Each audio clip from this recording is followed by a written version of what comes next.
Buenos días para todos. Les damos una cordial bienvenida a un nuevo webinar de seguridad. Hoy tenemos el placer de comunicar la alianza formada por Qualitas Learning como experto en tecnología y principal proveedor de capacitación y learning de Microsoft para la región, Instituto Securitas como proveedor preferencial de ASIS Internacional, principal organización de profesionales de seguridad del mundo, COPE Seguridad de Costa Rica, que agrupa profesionales expertos de la región. El webinar que nos convoca hoy es Investigaciones Virtuales con Tecnología Avanzada. Para comenzar, le cedo la palabra al licenciado Hernando Hernández, CPP, director de la Escuela Profesional de Seguridad del Instituto Securitas y también coordinador académico del capítulo 284 de ASIS Internacional. Bienvenido, Hernando. El tema que nos convoca hoy tiene particularidad que no solo lo haremos desde el punto de vista académico, sino desde el punto de vista del empleo concreto de la tecnología. En primer lugar, es un gusto ceder la palabra al amigo César Tapia Guzmán. César posee las 3 coronas, como dicen, que son las 3 principales certificaciones de seguridad en el mundo: SPP, SPCI y SP. Es egresado de la Escuela Judicial del Organismo de Investigación Judicial de la Corte Suprema de Justicia de Costa Rica. Tiene capacitación en Estados Unidos, tanto en investigaciones post-explosión como en investigaciones de incendios, en el Departamento de Justicia. También tiene formación en Inglaterra, en la RC Training Center, en temas vinculados a la seguridad, Security Management Training. Tiene más de 35 años de experiencia. Es socio fundador y presidente de la Asociación Nacional de Investigadores de Criminalística. Del 2014 al 2017 fue presidente del capítulo de ASIS en Costa Rica y actualmente es director ejecutivo de la Asociación Costarricense de Empresas de Seguridad. César, es un gusto escucharte. Adelante, por favor. Gracias. Espero que me estén escuchando bien. Gracias por tu presentación y la introducción. La verdad que es un gusto estar por acá. Es un gusto saludarlos desde Costa Rica, San José, Costa Rica. La verdad que es una excelente oportunidad y para todas las personas que están participando en este webinario, desde luego que les deseamos, bueno, primero que todo, una feliz mañana o una feliz tarde, depende de la latitud donde estén. Y por supuesto, tratar de que esta mañana podamos llevarnos algo de conocimiento, tecnología, de técnicas nuevas, de aprendizajes, como es lo esperado siempre en un webinario como este. Voy a empezar mi presentación haciendo una cita de un tratadista francés, François Gosset. Y dice él literalmente, el interrogar es un arte que hace falta manejar, a la vez leal y hábilmente, inspirando confianza al sospechoso y teniendo en cuenta su carácter, tanto personal como criminal. Esta cita me emociona mucho porque realmente describe todo lo que vamos a ver en esta mañana dentro de mi presentación y también dentro de las presentaciones siguientes, porque efectivamente la investigación y la entrevista y el interrogatorio son un arte que hay que saber manejar para poder llegar a las conclusiones necesarias y a las conclusiones esperadas. Voy a empezar diciendo entonces que el propósito de una entrevista y un interrogatorio siempre tiene que nacer desde una investigación, y ese es el propósito. ¿Y cuál es el propósito principal de esto? Establecer la verdad, la relación de un hecho, un proceso o un asunto sospechoso. De esta manera, entonces, tenemos que uno de los primeros aspectos es documentar incidentes. ¿Cómo lo hacemos esto? Jesús, por favor, ayúdame con la presentación. Gracias. ¿Para qué documentar incidentes? ¿Cuál es el propósito de documentar incidentes? Y hay varias formas y propósitos de hacerlo. Bueno, uno de ellos es para poder saber cuál es la tendencia, frecuencia de los incidentes. Y a nosotros como personas del corporativo nos interesa muchísimo entender que la tendencia y la frecuencia de los incidentes, si los documentamos, si los clasificamos, nos pueden ayudar muchísimo a prevenir. Y eso es un aspecto importantísimo de la investigación. El otro aspecto es identificar causas de situaciones indeseables. ¿Por qué muestro esta fotografía de un basurero de productos plásticos en una playa? Porque doy el ejemplo de un profesional de seguridad atendiendo un complejo turístico en donde se nos asigna de que debemos, el hotel o ese complejo turístico quiere extenderse hacia un lugar donde hayan playas muy hermosas, pero tenemos que estar seguros de que donde se va a establecer ese complejo turístico no tenga problemas de contaminación como el que estamos viendo. Entonces la investigación nos lleva ahí. ¿Qué ha pasado en el pasado? ¿Qué ha sucedido en el pasado? Porque puede ser que no lo encontremos ahora, pero podemos encontrar evidencia de algo que haya sucedido, de situaciones de riesgo para esa empresa, como inundaciones, como terremotos, como caída de ceniza, de volcanes. Cito el ejemplo clásico de Costa Rica, en donde hay muchas áreas en donde tenemos ese tipo de desastre. Bueno, eso es parte de la investigación. La otra es identificación de sospechosos, que es la más común de todas, en donde nos obliga la investigación a identificar un sospechoso que robó, que hurtó o que hizo algo indebido, ya sea dentro de la empresa o fuera de la empresa. Entonces, necesitamos identificar a un sospechoso. La otra causa de una investigación es la información para un caso civil, penal o de seguros. Y es muy dado que el fraude de seguros, tratando de buscar dinero y recobrar algún tipo de beneficio, se trate de hacer fraudulento el seguro, diciendo que tuvo un accidente o querer cobrar un seguro a través de una incapacidad también. Y el último de estos que quiero citar hoy, entendiendo que hay más todavía motivos de investigación, es la información pertinente a tomar una decisión. ¿Qué quiero decir? Estoy contratando a una persona o voy a ascender a esa persona a un puesto mayor. ¿Qué riesgos tiene? ¿Qué posibilidades tiene esta persona de cometer un ilícito dentro de un corporativo? Bueno, eso es básicamente para citar algunos de los ejemplos en donde podemos estar atendiendo un tema de investigación. Esto nos lleva entonces a las herramientas. Jesús, por favor, la siguiente. Esto nos lleva entonces a la siguiente filmina, la investigación como tal. ¿Y qué herramientas contamos? Contamos con básicamente la información, la entrevista y el interrogatorio. Esta pirámide que ven a la derecha es lo que nos va a guiar a nosotros en esto. El profesional de la investigación definitivamente tiene que basarse en información, entrevista e interrogatorio. Son las tres herramientas que él tiene a su disposición. Dentro de todo esto, la información se va a distribuir en diferentes métodos, formas, evidencias, etcétera, que él puede recolectar. Pero también la entrevista y el interrogatorio, que es nuestro motivo de esta mañana, es donde nosotros podemos hacer mayor énfasis. Existe una de las herramientas que en inglés se conoce como las 3 I, es básicamente por information, por interview y por interrogation, pero traducidas a este lado es donde podemos encontrar esa similitud. Adelante con la siguiente. Jesús, por favor, la siguiente filmina. Gracias. La entrevista, el interrogatorio y los tipos de investigación de acuerdo al sector. Y en esta, me gusta mucho esta filmina, mostrarla porque es algo que hemos tenido todos, que hemos pasado, la gran mayoría, no todos. En mi caso particular y muchos de los colegas que conozco vienen del sector público y van hacia el sector privado.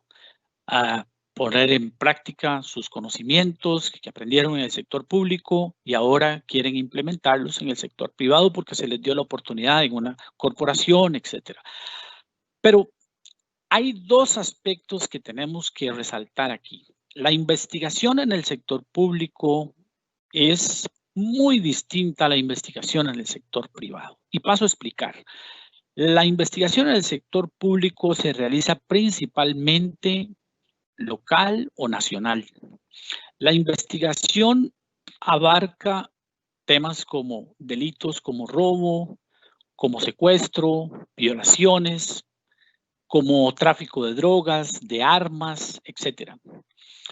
Y la prioridad en la mayoría de los casos del sector público es la víctima. Esa es la prioridad. Además, en el sector público está basado en leyes del país o de la región o el departamento o el estado. Así es como se rige la investigación en el sector público. En la acera del frente tenemos el sector privado, principalmente, y hablamos de el corporativo. Estamos hablando de empresas, ya sean nacionales o que tengan repercusión internacional. Y entonces las investigaciones se llevan a ese nivel, ya sea nacional o internacional. Los delitos que mayormente se dan, a diferencia del sector público, son financieros, fraude, robos, activos, mermas de inventario, contaminación. Ese tipo de delitos son los que vamos a investigar en el sector privado y también marca, ¿por qué no? El tema de marca, que es muy, muy apetecido también. Tenemos que hacer investigaciones de este tipo. ¿Qué está pasando con la protección a la marca? Estas son algunas de las investigaciones que nos toca hacer en el sector privado, que no las vemos en el sector público, porque estamos hablando de reputación de la empresa o de los funcionarios de la empresa. Riesgos internos de la empresa, ese es otro de los aspectos que vemos en el sector privado. Y por último, estas están basadas en políticas, procedimientos, estándares, buenas prácticas, y cuando una de estas reglas se quiebra es donde realmente en el sector privado se actúa. Y no por eso quiere decir que no se pueda pasar al sector público. Normalmente, y las políticas también lo dicen, cuando se ha cometido un delito en uno de estos corporativos, igualmente hay que denunciarlo al sector público, pero principalmente es la recuperación de los bienes, lo que más se busca, a diferencia de lo que decíamos antes, la prioridad es la víctima y el que se haya cometido un delito en el sector público. Entonces, una de las cosas que he conversado con los colegas interesados en hacer este paso del sector público al sector privado es infórmense, lean, capacítense, vean a ver con qué se van a enfrentar, porque en la acera del frente, y me refiero al sector privado, no tenemos las mismas situaciones. Son tipos de investigación diferentes a las que tenemos que atender. Y aquí yo les quiero dejar una recomendación. Hay un libro que me gusta citar, que es el que acaban de ver ahí, Crossing the Line, justamente escrito por David Burrell y Kevin Green. Ambos venían de la Armada inglesa, con muchos años y trayectoria. Ellos deciden y se les abre la oportunidad a ambos de pasarse al sector privado. Vivieron toda esa experiencia de la transición de un sector al otro y con buen suceso se desarrollaron muy bien en el sector privado, pero al final de ese camino decidieron contar su historia de qué fue lo que vivieron. Se los recomiendo. Es un buen libro que les puede ayudar a los que quieran pasarse del sector público al sector privado, a los que ya estén en ese sector privado y vengan del sector público, porque les da una forma, una visión, una realidad de lo que puede estar pasando o van a poder enfrentar o están enfrentando y cómo lo resuelven. Jesús, la próxima, por favor. Gracias. Existen varias definiciones para lo que es la entrevista y el interrogatorio. En esta parte vamos a encontrar definiciones como, por ejemplo, el tema que nos habla Denning, tenemos a Eugene Ferraro, tenemos a Fred Embaut y también ASIS Internacional, que nos habla de lo que es la entrevista y el interrogatorio. Vamos a citar el primero, que es Denning, y la entrevista él la identifica como una entrevista informativa, que no es acusatoria. que realmente no confronta. Y por el otro lado, habla de la confrontativa. Son dos tipos de entrevista. Siempre le llama entrevista a uno y a la otra, la informativa y la confrontativa. En la segunda es completamente acusatoria y altamente estructurada. ¿A qué se refiere? Que tiene que haber mucha información ya previo a lo que se va a hacer y antes de ir a esa segunda entrevista que le llama a él confrontativa. Luego tenemos a Eugene Ferraro. La entrevista la llama a la primera administrativa y a la segunda investigativa. Es importante ver esto porque cuando vemos los conceptos de cada uno son bastante parecidos. No hay mucha diferencia. Tenemos a Fred Inbau también como entrevista e interrogatorio y todos lo conocemos de esa manera.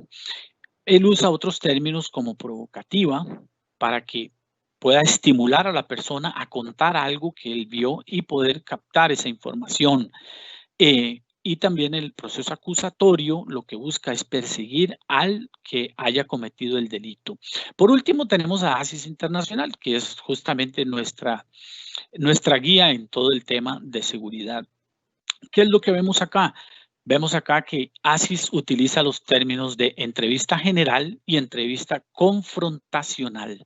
Ya de por sí la palabra confrontacional nos dice hacia dónde va y es un cuestionamiento directo hacia la persona sospechosa y en la general estamos simplemente recogiendo información.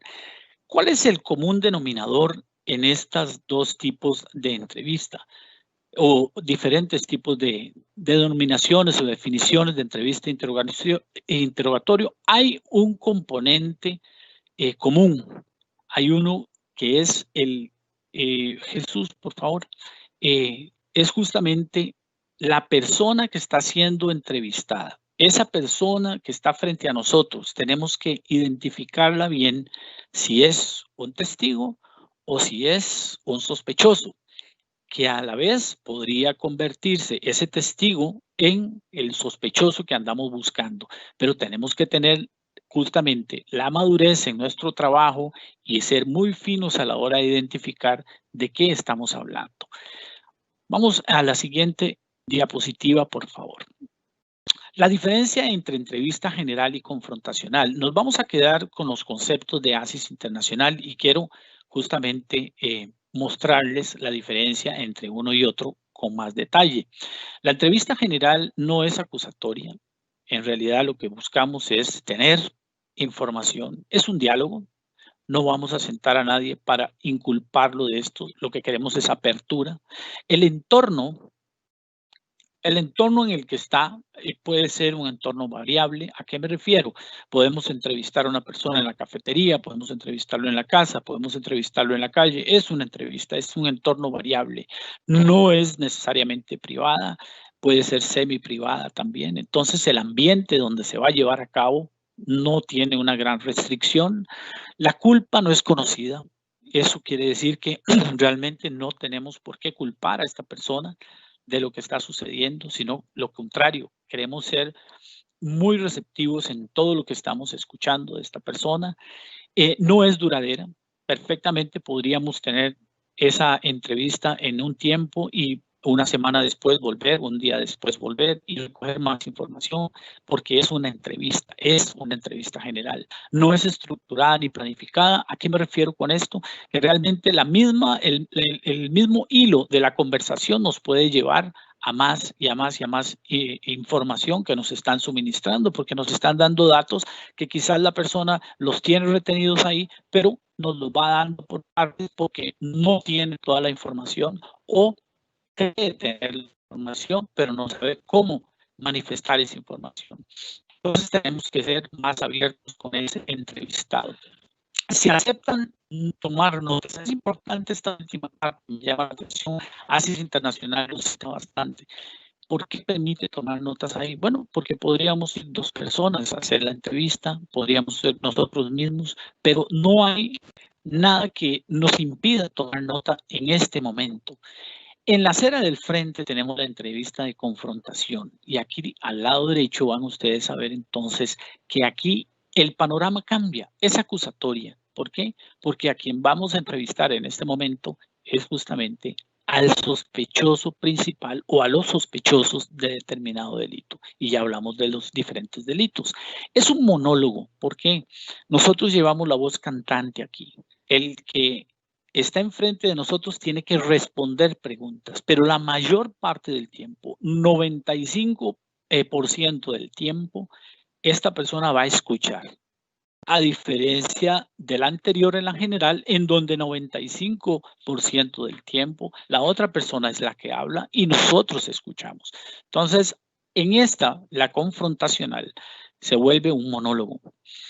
El entorno es controlado. ¿Qué quiere decir? Que lo vamos a llevar a un lugar donde nosotros podamos entender que no se distraiga, que no hayan ventanas, que hayan paredes lisas, todas las condiciones que ya todos los que están en esta reunión lo entienden y lo conocen. El entorno debe ser controlado. Es absolutamente privada. Tiene que haber privacidad en lo que se está diciendo y haciendo en ese tipo de entrevista que sería la confrontacional. Y se le indica la culpa. Aquí tenemos nosotros ya que empezar a presionar sobre lo que hizo o dejó de hacer. Es duradera porque no sabemos hasta dónde nos pueda llevar este tipo de interrogatorio y tiene que ser continua.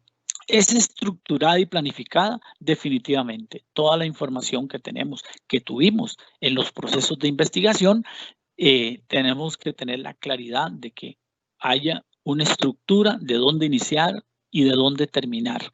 Así es que debe haber una planificación y no se debe tomar notas. Este detalle, si lo ven, se aprecia en ambas columnas en donde sí se toma y no se toma nota. ¿Por qué?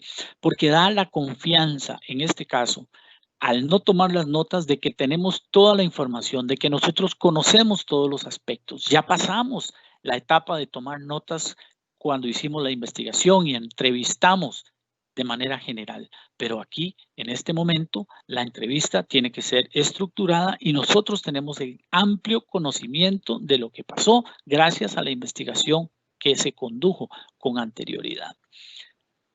La siguiente, por favor. Gracias. Aspectos psicológicos. Aquí juega un papel importante cómo está esa persona en sus aspectos psicológicos, cómo se siente, qué es lo que está sucediendo en él cuando se está interrogando o se está entrevistando. La interacción humana entre la entrevista y el entrevistado, perdón, el entrevistador y el entrevistado. Hay una interacción. Sí, efectivamente, hay dos personas sentadas ahí, están de frente y cada uno tiene una posición. Ya estamos hablando de algo que interviene la psiquis humana. Entonces, en el entrevistador y el entrevistado debe haber una empatía. Tenemos que conseguir ese rapport para poder seguir trabajando el tema. Hay emociones y experiencias y deseos, ambos, cada uno desde su lado. Yo deseo como entrevistador que él me diga la verdad, cuáles son mis experiencias y las emociones de él, tengo que manejarlas también. Entonces, estos aspectos psicológicos tenemos que manejarlos muy bien y tenemos que entender qué es lo que está pasando con la persona que está al frente. Conocer los sentimientos y emociones es muy importante de esa persona. ¿Cómo podría afectarle lo que le estoy diciendo? ¿Qué espero de esa reacción? Esos sentimientos y emociones. Pero eso es parte justamente de sus aspectos psicológicos. La dignidad y la sensibilidad. No podemos jugar con la dignidad de esa persona ni con su sensibilidad, pero principalmente con su dignidad. Hay aspectos en el interrogatorio que tenemos que ser contundentes, respetando a esa otra persona que está al frente de nosotros. Tiene necesidades psicológicas, acciones y reacciones. Claro que las vamos a tener. Vamos a tener una persona posiblemente molesta, airada, que trata de defender su posición, pero nosotros bien informados tenemos también la capacidad de poder repeler eso y neutralizarlo. Por eso la importancia de que tengamos ahí un 95% de control de la comunicación versus un 5% de sus respuestas. Adelante con la siguiente, por favor. Siguiendo siempre con el tema de la parte humana y psicológica, hay varios tratadistas que hablan y teóricos de las teorías del comportamiento humano, en donde encontramos teorías como la de Douglas MacArthur, la teoría de la X y la teoría Y, la de Edward Simmons, la de Chester Bernard. Me gusta mucho citar la de Abraham Maslow. Y habla de que las necesidades existen también en el proceso de entrevista e interrogatorio. ¿Y cuáles son esas necesidades? Las vemos en las diferentes escalas. Las vemos en las diferentes escalas de esta pirámide. Empezando con las necesidades fisiológicas o básicas, siguiendo con las necesidades de seguridad, las necesidades sociales, las necesidades de autoestima y las necesidades de autorrealización. Paso a explicar cada una de ellas. Por ejemplo, las necesidades fisiológicas. Debemos entender que esa persona frente a nosotros tiene necesidades fisiológicas. ¿De qué tipo? La primera, la básica, alimentación. Necesita estar cómodo también, necesita alimento, necesita agua, entender cómo está su salud. Esas son necesidades fisiológicas básicas. Bueno, ¿cómo está ese entrevistado ante nosotros? ¿Qué condiciones tiene realmente? Esas necesidades están cubiertas. ¿Cómo están cubiertas? ¿Qué estamos haciendo para que ese sentimiento o esa necesidad se llene? Tenemos también las necesidades de seguridad. Bueno, ¿cómo hacemos para que esa persona se sienta segura de lo que está diciendo, pero a la vez nos diga lo que realmente queremos, que eso es lo que nosotros necesitamos? Esa persona podría tener necesidades sociales también. A la hora de entrevistarlo, podríamos identificar que lo que hizo, lo hizo por un tema meramente social, adaptación, ser aceptado, ser una persona de un grupo. Y entonces ahí poder identificar que él está en ese tercer peldaño de la pirámide. ¿Cómo hacemos para que eso llegue? Tenemos que saber leerlo, saber interpretarlo. Las necesidades de autoestima. Una persona que tal vez tenga autoestima muy baja, pero está inmerso en más bien de un delito, entonces tenemos que identificar si es un tema de autoestima lo que le está afectando y de esa manera poder ir controlando sus emociones y poder decir, señor, usted está enfrente de una situación como esta, ¿qué fue lo que lo llevó? Y de esa manera ir caminando hacia dónde, a una necesidad de autorrealización. Y en esto me pongo a pensar en esa cúspide, una necesidad de autorrealización. Alguien que lo que quiere es culminar con un delito muy grande porque ya todo lo demás lo tiene cubierto, pero él quiere más, quiere más, quiere más.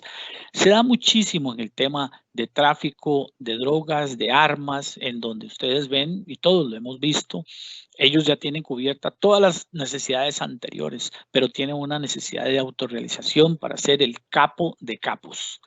Entonces, ¿dónde está este sujeto realmente en esa pirámide? Si ven varios de los delitos, si ustedes los encuadran en esta pirámide, van a poder ir resolviendo cada uno de los niveles que habla la pirámide de Maslow. Adelante, por favor. El entrevistador. Hemos venido hablando del entrevistado, hemos venido hablando de la persona que está frente a nosotros, pero vamos a hablar ahora de nosotros. Nosotros frente a la persona. Actitud profesional. ¿Qué quiero decir con actitud profesional? Tiene que haber respeto, tiene que haber una empatía, tiene que haber una actitud profesional también es el hecho de que tenemos toda la información que se requiere para llegar antes a esa entrevista, sea una entrevista o sea un interrogatorio, pero tenemos que tener esa información de manera profesional. Dar confianza para interactuar. La persona que está siendo el entrevistador tiene que dar confianza. Va a interactuar con otra persona, pero tiene que dar esa confianza de que conoce, de que es profesional en lo que hace, de que se va a los detalles, que conoce los detalles. Establece el tono de la entrevista. Él es el que dice por dónde vamos, qué es lo que vamos a hacer, en cuánto tiempo lo vamos a hacer. El tono de la entrevista tiene que marcarla definitivamente el entrevistador. Conoce sus propias habilidades y emociones. Hay que reconocer hasta dónde llegamos nosotros, qué habilidades tenemos y cuando ya no tenemos esas habilidades, pedir justamente auxilio a un compañero, a un colega para que nos ayude a llegar a ese fin que es lo que buscamos, las emociones. Las emociones que andamos buscando nosotros las puede tener también, las va a tener también el entrevistado. Bueno, ¿cómo manejamos esas emociones? Y aquí cito un ejemplo muy práctico.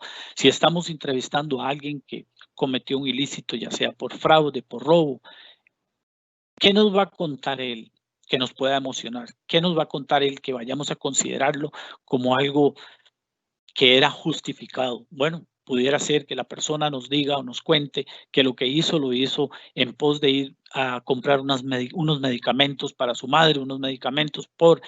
Ahorita que estamos pasando situaciones difíciles de pandemia en todo el mundo, muchas personas han perdido el empleo y podría de alguna forma disfrazarse esto como la necesidad que tiene la gente de comer porque no tiene trabajo, de comprar una medicina porque no tiene trabajo, de suplir las necesidades básicas que vimos en la pirámide y entonces cometer un delito.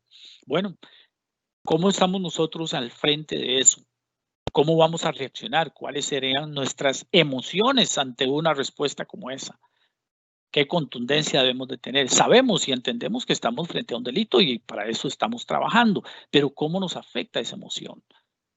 ¿Y cuánto de la evidencia que tenemos podría verse sesgada ante esa emoción? Eso es importante del entrevistador y por eso lo menciono. Su profesionalismo y su capacidad y habilidad de manejar emociones. Conocer bien las características del entrevistado. Tenemos que entender qué el entrevistado, la persona que está frente a nosotros, quién es, qué es lo que ha hecho, por qué lo llevó a hacer esto, qué información tenemos de él, toda la mayor cantidad de detalles. Eso es lo que nosotros tenemos que tener a mano. Por eso es importante, lo decía 2 filminas atrás, que no es el momento de tomar notas, es el momento de llegar a hablar directamente, porque conocemos muy bien a la persona que tenemos al frente, de acuerdo a las informaciones que tenemos, ya sea por entrevistas o por investigación que nosotros mismos hicimos. Entonces, hay que conocer las características del entrevistado. Capacidad de escucha activa. La escucha activa no es solamente oír, la escucha activa es empatía, la escucha activa es poder entender que lo que nos están diciendo tiene sentido, ponernos en los zapatos de ese sujeto para ver qué fue y cómo hizo para llegar hasta ahí. Esa escucha activa nos permite a nosotros ser muy receptivos también en lo que él está respondiendo, conforme al equipo arriba. Nosotros tenemos que tener control de esa entrevista. Evaluar previamente los hechos. Tenemos que conocerlos, tenemos que saber hasta dónde están las evidencias, qué es lo que lo liga a él con ese delito. Todo esto es evaluar previamente los hechos y estar preparado para la entrevista. ¿De qué forma? Con la información, con el expediente, con los testigos, con el tiempo, con la disposición de tiempo, con el lugar donde vamos a hacer la entrevista. Todo esto es parte del escenario que tenemos que tener en cuenta a la hora de hacer la entrevista. Y por último, las herramientas. Las herramientas se van a presentar por mis colegas en las siguientes 2 ponencias. Sin embargo, he de decir que las herramientas hoy día hay mucha tecnología para hacerlo y no es solamente el poder entrevistar a alguien cara a cara, sino que también tenemos formas y es lo que los compañeros nos van a presentar en un par de minutos. Adelante, por favor, Jesús.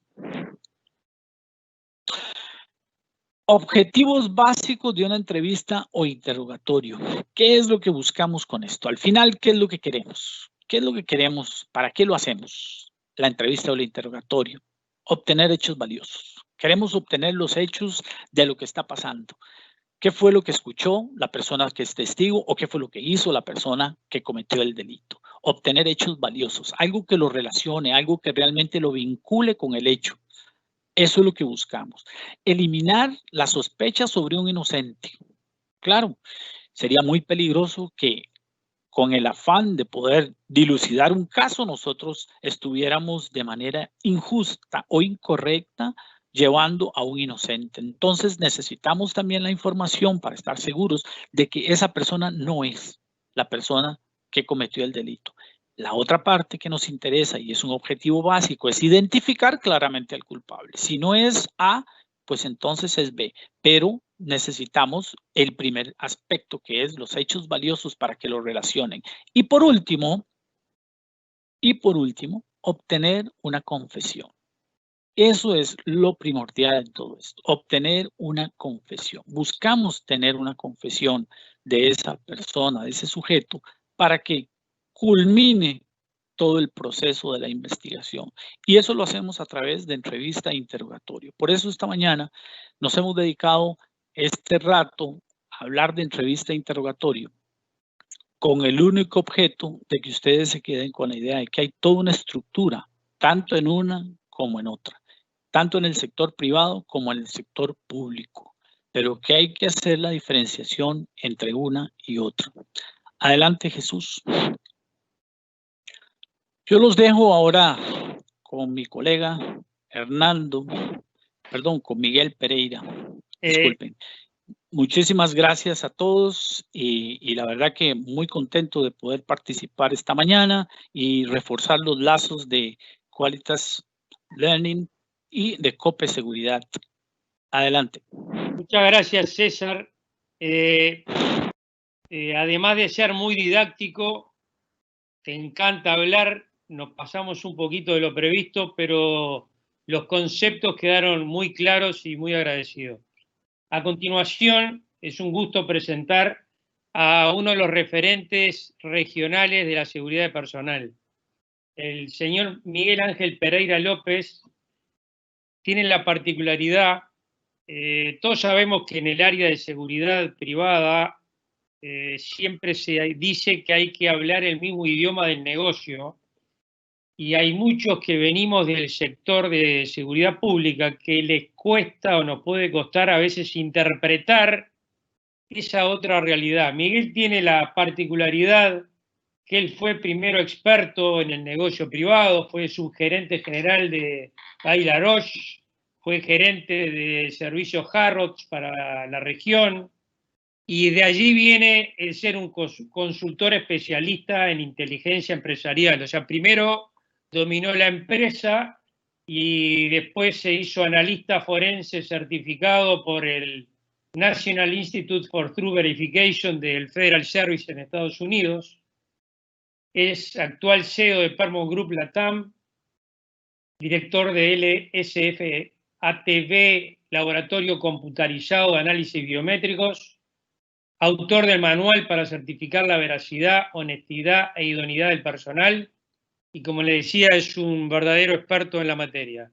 Miguel, será un gusto escucharte. Muchas gracias.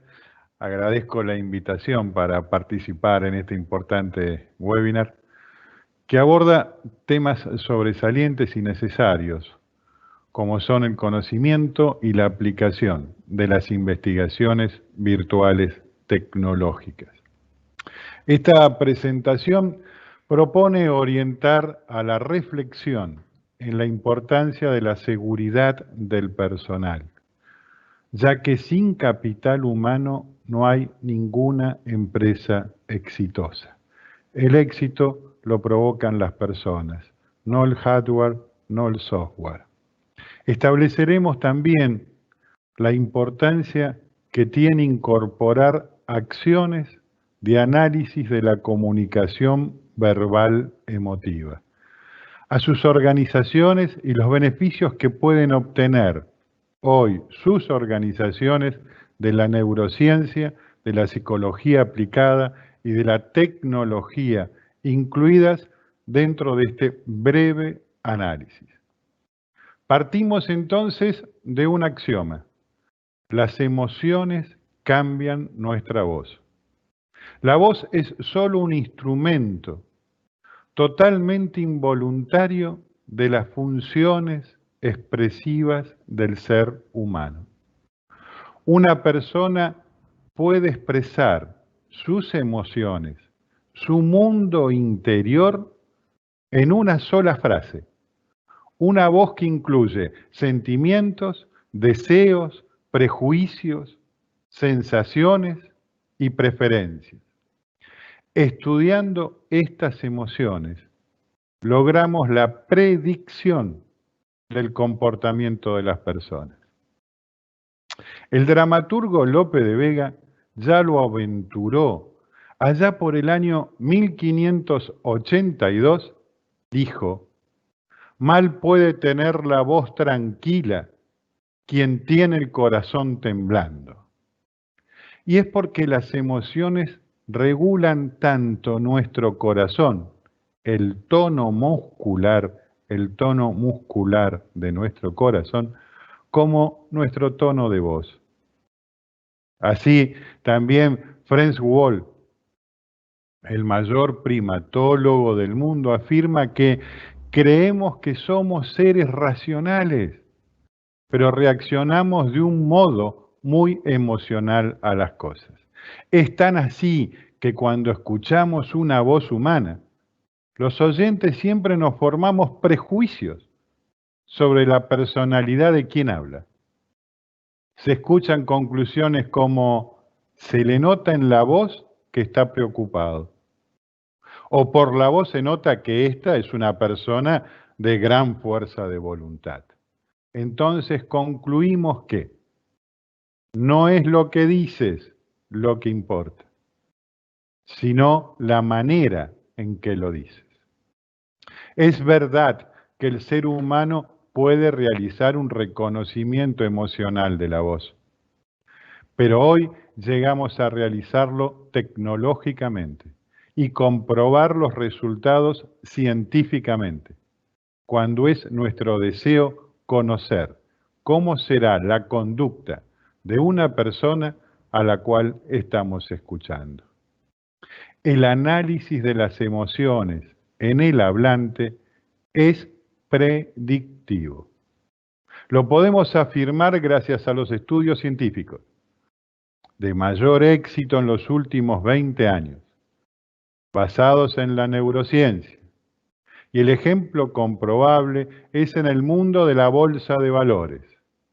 Los investigadores se dedicaron a estudiar la comunicación verbal emotiva de los dichos de los gerentes y directores a través de videoconferencias y conversaciones telefónicas.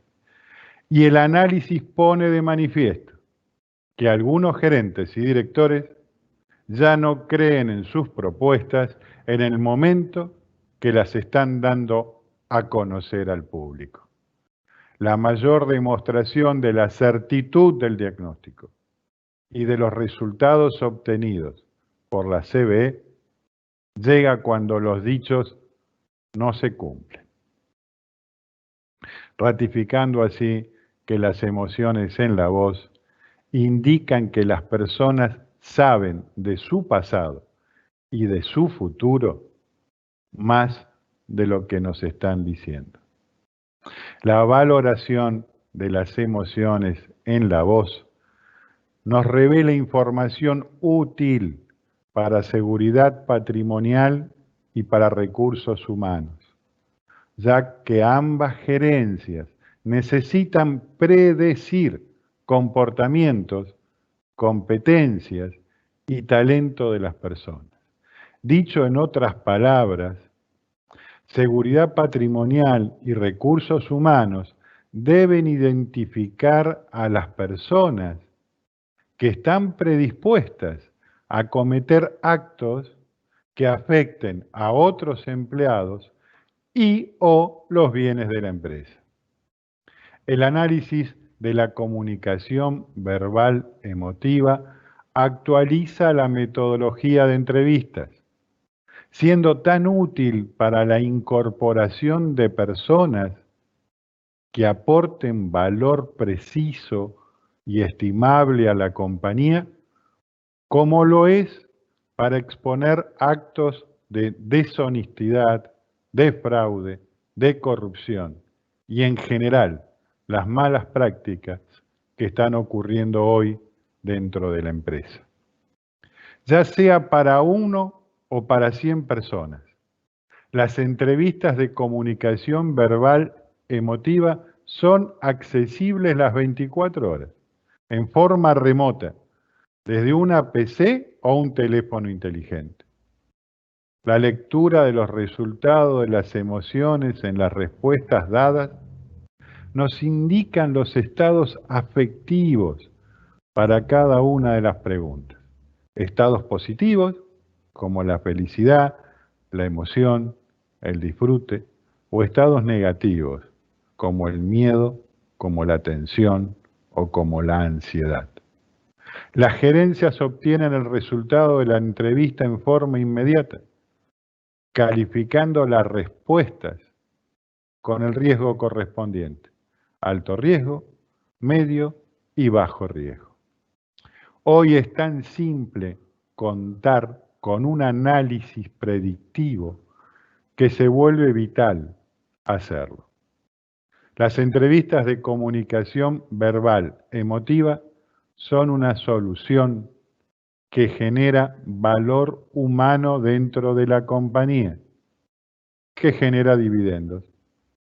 Ahora, seguridad patrimonial, seguridad corporativa y los recursos humanos pueden, con el 98% de certeza, reconocer a las personas que están predispuestas a cometer actos que afectan a otros empleados y o los bienes de la empresa. Los dejo con esta reflexión. Comunicación verbal emotiva es la nueva solución. Muchas gracias, Hernando. Gracias por darme estos 15 minutos. Gracias a ti, Miguel, y la conjunción de la excelente base conceptual de César se agrega a tu experiencia. Gracias. Gracias a ti. Gracias, Hernando. Descubrir y comprobar la verdad es un aspecto de vital importancia para resolver casos, demostrar confianza y determinar inocencia. Pero, ¿cuál es la mejor tecnología disponible para demostrar la verdad? El analizador de tensión de voz computarizado es la solución más efectiva para la verificación de la verdad disponible actualmente. El CVSA es una herramienta no invasiva, de fácil manejo, operación sencilla, de resultados inmediatos, rentable y sobre todo, precisa, con una tasa de exactitud del 98%. El entrevistador simplemente efectúa una serie de preguntas. El único instrumento requerido es un micrófono conectado a la computadora. Mientras el sujeto responde, el monitor de la computadora muestra gráficas de voz individuales por cada respuesta. Es entonces que el CVSA analiza automáticamente estas gráficas para detectar reacciones engañosas. El proceso de entrevista es muy sencillo. Toma menos tiempo, funciona en cualquier idioma. Todo lo que necesita es una voz, ya sea que el sujeto se encuentre presente o vía telefónica. Es posible analizar grabaciones pregrabadas o antiguas para resolver casos cerrados. Con el CVSA, usted eliminará costos y pérdida de tiempo. El CVSA no ofrece resultados inconclusos. Las drogas o condiciones médicas no afectan las pruebas y no existen tampoco contramedidas.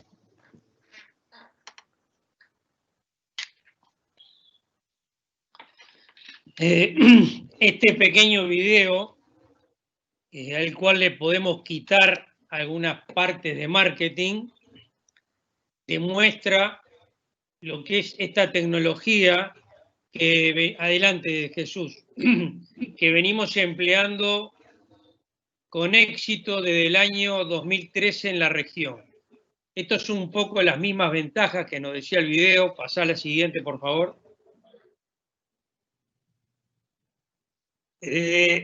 Son muchas las agencias públicas y privadas que están empleando esta tecnología.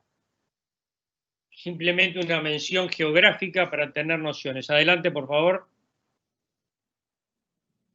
Áreas de seguridad pública y privada son las que participan.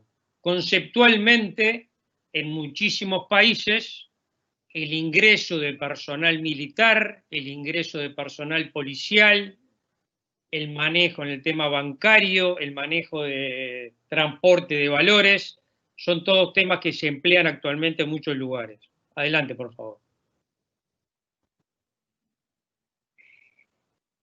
Las bases científicas son en gran medida lo que mencionaba Miguel. O sea, las mentiras, el sistema nervioso autónomo nos indican y no es posible esconder ni manejar esas mentiras de una persona. Adelante. ¿Qué es lo que surge la tensión? La tensión surge cuando hay algo valioso para una persona y tiene miedo a ser descubierto. Si yo estoy en un puesto que si me delatan un delito es valioso para mí, si yo tengo la posibilidad de ir detenido, si yo tengo un sentimiento de culpabilidad interior, esas son las dos más usuales, porque el placer que produce el juego del engaño es algo que se ve más en los asesinos seriales, por ejemplo, en el cual es una filmación de video, logra constatar alguna sonrisa, pero tanto el miedo como la culpabilidad son temas, adelante, que nos indican una tensión en el sistema nervioso simpático que afecta el FM de la voz. Lo que yo estoy utilizando ahora es mi AM. El FM de la voz, nosotros no lo podemos manejar a nuestro antojo. ¿Y esto qué es lo que permite? Que tecnología de avanzada, que ya tiene 20, 30 años de experiencia en muchos países, me permite identificar con alto grado de precisión una mentira de una verdad. El que está el gráfico de la derecha es cuando las cuerdas vocales se tensan por una mentira. Adelante. Esta tecnología, como yo le decía, que venimos empleando virtualmente desde el año 2013, un poco como que la pandemia nos agarró preparados y con la experiencia de campo en la región. Es distinto el empleo de esta tecnología en el mundo anglosajón, donde el mentir tiene connotaciones incluso legales, que en Sudamérica y en Centroamérica. Esto nos permite confirmar y profundizar tanto en el caso de víctimas, testigos o sospechosos. Y lo que tiene esta tecnología, empleando la base conceptual que brillantemente expuso César, es que conjuga un poco las dos cosas. O sea, mediante una entrevista que no es confrontacional, yo no obligo a la persona a que se acuse, a que se delate, sino simplemente una charla muy amistosa. Adelante. Puedo preguntar por riesgos específicos o generales en una charla de unos 15, 20 minutos en el cual selecciono las 3, 4 preguntas relevantes para mi caso. Acá tengo algunos ejemplos que son temas que empleamos nosotros en la realidad. ¿Alguna vez cometió un delito que de conocerse le afectaría ser elegido para este puesto? ¿Qué puesto seleccionamos? Si yo tengo un encargado de seguridad, si yo tengo un contador para un banco, si yo tengo una persona que va a emplear armas, si yo tengo una persona que va a cuidar niños o ancianos, yo necesito saber si cometió un delito y no alcanza con que tenga antecedentes penales o judiciales. Podemos saber si con el robo de armas, que es bastante común en la región, si la persona le han pedido información por armas, si le han pagado por información. Adelante, por favor. En el caso de drogas, si se ha consumido drogas, si ha utilizado la violencia. Yo voy a preparar a una persona para manejar un arma de fuego. Este tipo de tecnología en la práctica nos ha comprobado complementar los análisis psicológicos. En muchas ocasiones los psicólogos detectan que hay algo que no les cierra y en la práctica este tipo de tecnología ha permitido identificar dónde está el problema de esa persona. Adelante, por favor. Esto es un ejemplo parcial de lo que es un formulario en el área privada, de que es una persona en que nos interesa, y sabemos que una persona, en este caso concreto, falsificó los datos de la solicitud de empleo. Todos sabemos que el 60% de los currículos vitae son mentira, o sea que si nosotros seleccionamos una persona para un puesto sensitivo solamente en base al currículum vitae, el grado de efectividad es mínimo. También la segunda pregunta es importante: si ha sido despedido, se le exigió la renuncia. Lamentablemente en nuestra región es muy común que una persona se le despida y se le negocie que firme una renuncia y entonces el problema se lo compra la nueva empresa.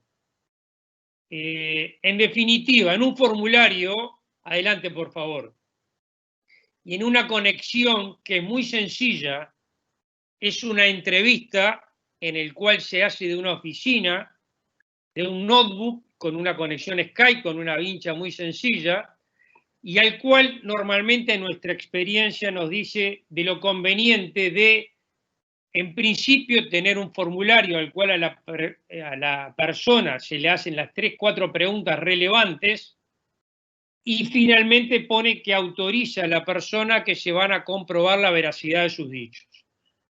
También se puede hacer en el caso de un trabajo de campo y una persona que está alejada, un trabajo de control de fronteras o algo similar, y puede llamar de celular a nuestro laboratorio, tratando obviamente de que no haya ruidos exteriores que nos afecten el análisis.